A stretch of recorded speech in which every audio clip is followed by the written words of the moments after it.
मध्य प्रदेश में सभी 259 अनाज मंडियों के कर्मचारी, हम्माल और तुलावटी बेमियादी हड़ताल पर चले गए हैं। हड़ताली कर्मचारियों ने भोपाल में रैली निकाली और मंडी बोर्ड के मुख्यालय का घेराव किया। ये लोग केंद्र के अध्यादेशों पर आधारित मॉडल एक्ट को प्रदेश में लागू करने का विरोध कर रहे हैं। इस हड़ताल में किसान भी शामिल हैं। हड़ताली कर्मचारियों का कहना है कि मॉडल एक्ट से सरकारी अनाज मंडियां बर्बाद हो जाएंगी, क्योंकि निजी मंडियों में खरीद फरोख्त पर कोई टैक्स नहीं लगेगा। इससे सरकारी मंडियों का कारोबार छिन जाएगा। आपको बता दें कि केंद्र सरकार जून में मंडी एक्ट को मंडी परिसर तक सीमित करने वाला अध्यादेश लाई है। इसे राज्य सरकारों को लागू करना है। हालांकि इसके खिलाफ पंजाब, हरियाणा, राजस्थान और मध्य प्रदेश के किसान लगातार प्रदर्शन कर रहे हैं। उनका कहना है कि टैक्स छूट से बेहाल होकर जब सरकारी अनाज मंडियां बंद हो जाएंगी तो इसका बहाना लेकर सरकार एमएसपी यानी न्यूनतम समर्थन मूल्य, मिनिमम सपोर्ट प्राइस पर फसलों की खरीद बंद कर देगी। लेकिन केंद्र सरकार इस आशंका को बेबुनियाद बता रही है। मंडी एक्ट में संशोधन के विरोध में मध्य प्रदेश में मंडी बोर्ड के कर्मचारी, अधिकारी और किसान, मजदूर, हम्माल, तुलावली सभी सामने आ गए हैं और ये अनिश्चितकालीन मंडियां बंद करने की आज से घोषणा कर दी गई है। हम बात कर रहे हैं राष्ट्रीय किसान मजदूर महासंघ के राष्ट्रीय अध्यक्ष शिव कुमार शर्मा कक्का जी से। क्या किस तरह का स्वरूप है और ये क्या विरोध है? देखिए, जो मॉडल एक्ट है जिसमें प्राइवेट मंडियों को परमिशन दी गई है खोलने की, उनके लिए जमीन दी जा रही है, उसमें यदि माल व्यापारी परचेज करेगा, किसान बेचेगा, तो व्यापारी को कोई टैक्स नहीं लगेगा और सरकारी मंडी में अगर माल बिकेगा तो टैक्स लगेगा। ये कौन सा तरीका है? समर्थन मूल्य पर किसान का मांग, किसान का जो माल है वो कैसे बिके, ये सुनिश्चितता नहीं है। ये सारी लड़ाई जो है किसान का, अभी मक्के का जो मामला था समर्थन मूल्य पे नहीं लिया सरकार ने, मूंग भी समर्थन मूल्य पे सरकार ने नहीं ली, आगे गेहूं और धान भी समर्थन मूल्य पे नहीं ली जाएगी। उसके लिए प्राइवेट मंडियों का यानी व्यापारियों के माध्यम से किसानों को लुटवाने के लिए और कर्मचारियों का शोषण करने का ये षड्यंत्र है मंडी एक्ट। क्या कब तक बंद रहेगा और कितनी मंडियां हैं मध्य प्रदेश में? 259 मंडियां, 298 उपमंडियां हैं, 7 आंचलिक कार्यालय हैं, 13 तकनीकी संभाग हैं और मंडी बोर्ड मुख्यालय है। समस्त कर्मचारी जो है लगभग 9000 कर्मचारी, अधिकारी हमारे जो है इसमें बंद हैं। प्लस 1,90,000 लाइसेंसी व्यापारी अपने साथ में है, 1,10,000 हम्माल तुलावटी है और पूरा प्रदेश के किसान वो सब इस एक्ट के विरोध में है। कब तक चलेगी, किस तरह? ये अनिश्चितकालीन, जब तक हमारी मांगे नहीं मानी जाती, जब तक ये सब व्यवस्थाएं अगर नहीं करते तब तक हमारी मांगे मानी जाती। जब तक सरकार मंडी एक्ट और मॉडल एक्ट को खत्म करने की बात नहीं कहती है और मंडियों के साथ न्याय नहीं करती है, तब तक ये इनकी अनिश्चितकालीन हड़ताल जारी रहेगी। निश्चित तौर से इससे आम आदमी को एक परेशानी का सामना करना पड़ेगा, लेकिन सरकार की जो हठ धर्मता है उसके विरोध में अब ये सारे अधिकारी, कर्मचारी और किसान, व्यापारी और हम्माल, तुलावली सब सड़कों पर हैं। कैमरामैन राहुल सेजकर के साथ कौशल किशोर चतुर्वेदी, स्वराज एक्सप्रेस, भोपाल। तो केंद्र के अध्यादेशों के खिलाफ मध्य प्रदेश के जो मंडी कर्मचारी उन्होंने मोर्चा खोल दिया है। सभी 259 मंडियों में हड़ताल की है और इस पर बातचीत करने के लिए हमारे साथ मध्य प्रदेश में मंडी बोर्ड के जॉइंट डायरेक्टर चंद्रशेखर वशिष्ठ जी जुड़ गए हैं। चंद्रशेखर जी, बहुत बहुत स्वागत है आपका किसान बुलेटिन में। सबसे पहले यही जानना चाहेंगे कि किसान काफी लंबे समय से इन अध्यादेशों का विरोध कर रहे हैं और मध्य प्रदेश में जो मॉडल एक्ट लागू है उसके खिलाफ अपनी आवाज बुलंद कर रहे हैं। अब मंडी कर्मचारी भी, हम्माली, तुलावटी सभी उनकी इस आवाज को मजबूत करने के लिए उतरे हैं। क्या है आप लोगों की मांग और किस तरह का खतरे का अंदेशा? देखिए, हम सब लोग जो है एग्रीकल्चर मार्केटिंग का जो इंस्टीट्यूशन है, जो तंत्र बना हुआ है लंबे समय से 1962 और उसके बाद 1972 का ये मंडी अधिनियम है, और धीरे करके इसने एक मैच्योरिटी प्राप्त की है, उसको बचाना चाहते हैं। जो किसानों को अच्छा भाव देने के लिए, किसानों को अच्छा तोल देने के लिए, किसानों को प्रमाणित तोल कराने के बाद में नगद भुगतान कराने के लिए जो काम कर रहा है, तो हम लोग लगातार इस बात के लिए प्रयत्नशील रहे हैं लंबे समय से। जो एग्रीकल्चर मार्केटिंग के क्षेत्र में काम करने वाले अधिकारी हैं, कर्मचारी हैं, मंडी सेक्रेटरी हैं, निरीक्षक हैं, उप निरीक्षक हैं, तो किसानों को किसी न किसी प्रकार से उनके हितों का संरक्षण किया जाए।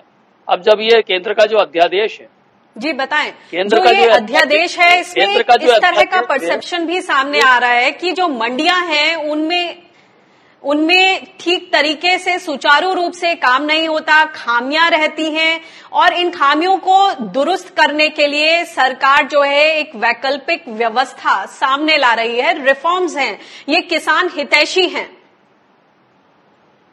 यही समझ में नहीं आ पा रहा है कि किसान जो नई व्यवस्था सामने ला पा रही है या जो है अव्यवस्था में सबको धकेल रही है, दोनों में बहुत अंतर है।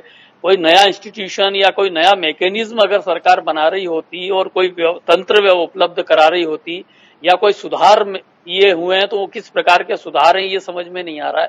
अभी वर्तमान में अगर मैं संक्षेप में बताऊं तो एक छोटा सा काम सरकार ने ये किया है कि मंडी प्रांगण के इतर, मंडी प्रांगण के बाहर अगर कोई भी क्रय विक्रय किया जाएगा, कोई भी अगर खरीदता है कोई भी कृषि उपज, तो ना उसको लाइसेंस लेना होगा, ना उसको कोई बैंक गारंटी देनी होगी, ना उसको कहीं कोई रजिस्ट्रेशन कराना होगा और अगर वो कोई खरीदता है तो कराना नहीं होगा, अगर कोई बेचता है तो उसको किसी भी प्रकार का कोई वेरीफाई किसी को करने की जरूरत नहीं है। वैसे किसानों को तो पहले से भी छूट थी, वो देश में कहीं भी जाकर किसी भी एग्रीकल्चर मार्केट में जाकर किसी भी रेगुलेटेड मार्केट में जाकर किसी को भी अपना माल, अपना कृषि उपज कमोडिटी बेच सकते थे और किसान उन स्थानों पर भी बेच सकते थे अपना माल जो डीम्ड मंडी है, उप मंडी है, वेयर हाउसेस हैं, साइलो हैं, एक्सपोर्ट हाउसेस हैं, प्रसंस्करण संयंत्र हैं। लेकिन किसान जिस प्रकार से किसानों के नाम पर ये बताया जा रहा है कि किसानों के नाम पर ये सुधार हुआ है, आज तक पूरे ये 5-7 धाराओं का छोटा सा ऑर्डिनेंस है जिसमें एक तरह से सुधार की कोई बात कहीं भी नजर नहीं आती है। लेकिन जो है वो जो सुधार लंबे समय से जो किए जा रहे थे, जो अलग अलग प्रकार की शंकर गुहा कमेटी ने एग्रीकल्चर मार्केटिंग के ऊपर बोला, उसके बाद में फिर गुरु कमेटी आई, उसने एग्रीकल्चर मार्केटिंग के बोला, तो धीरे धीरे एग्रीकल्चर मार्केटिंग जो मैच्योरिटी होते होते मध्य प्रदेश में, हरियाणा में, पंजाब में, राजस्थान में, गुजरात में, महाराष्ट्र में, सभी स्टेटों में जिस प्रकार से इसने जो डेवलप किया है वो उसको एक तरह से एक साथ एक ही जिसको कहेंगे ना फरसे से उसको काट दिया गया, धाराशाही कर दिया गया। यही हम सब एग्रीकल्चर मार्केटिंग के जो अधिकारी हैं, कर्मचारी हैं, इस तंत्र के पुर्जे हैं, उनकी एक और बात बताएं कि जो किसान हैं उनके द्वारा संचालित ये मंडियां होती हैं, क्या उस पर भी किसी तरह का प्रहार आप देख रहे हैं? किस तरह का असर क्या होगा आगे भविष्य में? देखिए, बिल्कुल आपने जैसा कहा है कि ये मंडियां जो होती हैं एग्रीकल्चर मार्केटिंग, एपीएमसी, कृषि उपज मार्केट मंडी समिति, ये किसान द्वारा संचालित होती है। इसमें 10 किसान के सदस्य होते हैं। इसका अध्यक्ष जो होता है वो किसान होता है, इसका उपाध्यक्ष किसान होता है। इसमें एक सदस्य जो होता है हम्माल और तुलावटी का रिप्रेजेंटेटिव होता है, एक व्यापारी का रिप्रेजेंटेटिव होता है, एक मार्केटिंग सोसाइटी से होता है, एक कोऑपरेटिव संस्था से कोऑपरेटिव बैंक का एक प्रतिनिधि होता है, एक सांसद और विधायकों के एक एक प्रतिनिधि इसमें होते हैं। तो देखा जाए तो ये किसानों के द्वारा संचालित संस्थाओं को समाप्त करने का एक प्रकार से जो है वो बन गया है। अब वो किस कारण से बना है, आरोप ये भी है कि इसमें लंबे समय से जो है वो कई प्राइवेट एजेंसियां, प्राइवेट ट्रेड ऑर्गेनाइजेशंस जो हैं वो उनका इंटरेस्ट इसमें है। जो 18-20 लाख करोड़ रुपए का पूरा कारोबार है कृषि विपणन का, उसको ये लोग जो है वो टेक ओवर करना चाहते हैं और सभी प्रकार के नियंत्रणों से मुक्ति चाहते हैं। कोई भी सरकार सुधार करे, एग्रीकल्चर मार्केटिंग में सुधार, एक हर विषय में नियमित प्रक्रिया सरकार सुधार करे, लेकिन इसके लिए जो है इसमें कोई ना कोई चेक एंड बैलेंसेस बना के रखे जाएं, यही हम लोगों की चिंता का विषय है। जी, इसमें आप लोग की एक और मांग है कि जो इंस्पेक्टर्स हैं, सब इंस्पेक्टर्स हैं, बोला जा रहा है कि ये कृषक मित्र के तौर पर जहां बाहर मंडी प्रांगण के बाहर भी जहां व्यापार होगा वहां पर मॉनिटरिंग करें, इस तरह का सुझाव सामने रखा है।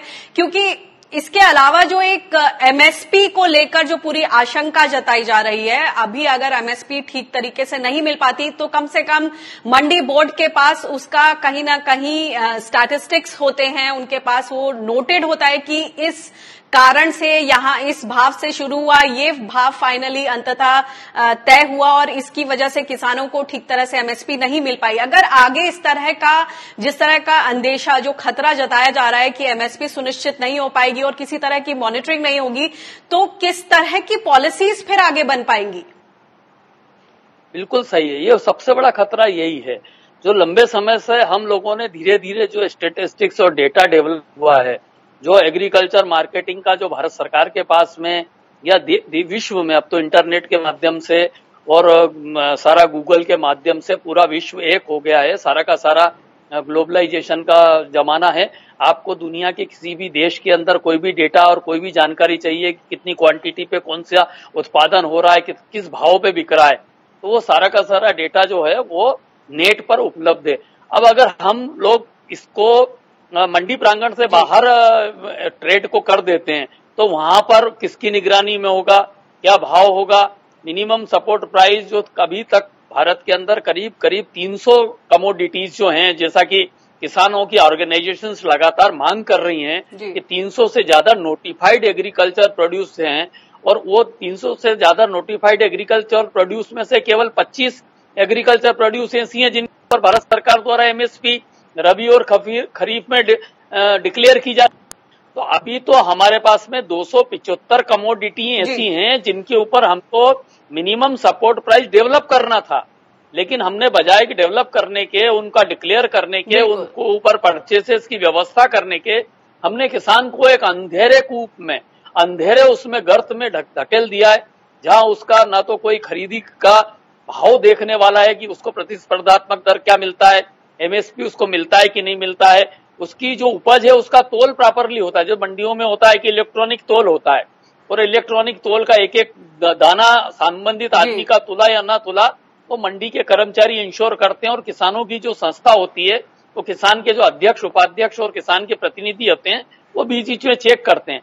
तो आपने जैसा कि इसमें बताया कि किसान मित्र की जो मंडी कर्मचारियों का प्रस्ताव है कि हमको किसान मित्र के रूप में मदद करने के लिए, अब फैसिलिटेट करने के लिए, किसान चूंकि पढ़ा लिखा नहीं है, किसान अभी भी इस हालत में नहीं है कि वो अपना स्वयं के हितों का प्रतिरक्षण कर पाए, उसके भुगतान का प्रतिरक्षण कर पाए, तो इसको रेगुलेट करने के लिए पूरा का पूरा तंत्र उपलब्ध है। 97 के पहले डायरेक्टर मंडी की व्यवस्था थी। डायरेक्टर मंडी के अंतर्गत ये सारे के सारे इंस्पेक्टर, सचिव और एग्रीकल्चर मार्केटिंग के लोग समय की थोड़ी पाबंदी है, मैं आपको यहीं पर रोकना चाहूंगी। मुझे लग रहा है अभी इस पर विस्तार से और बात करने की जरूरत है। हम बहुत जल्द आपसे एक बार फिर से संपर्क साधेंगे इस विषय पर। फिलहाल बहुत बहुत शुक्रिया इस एनालिसिस के लिए, इस इनसाइट के लिए। धन्यवाद।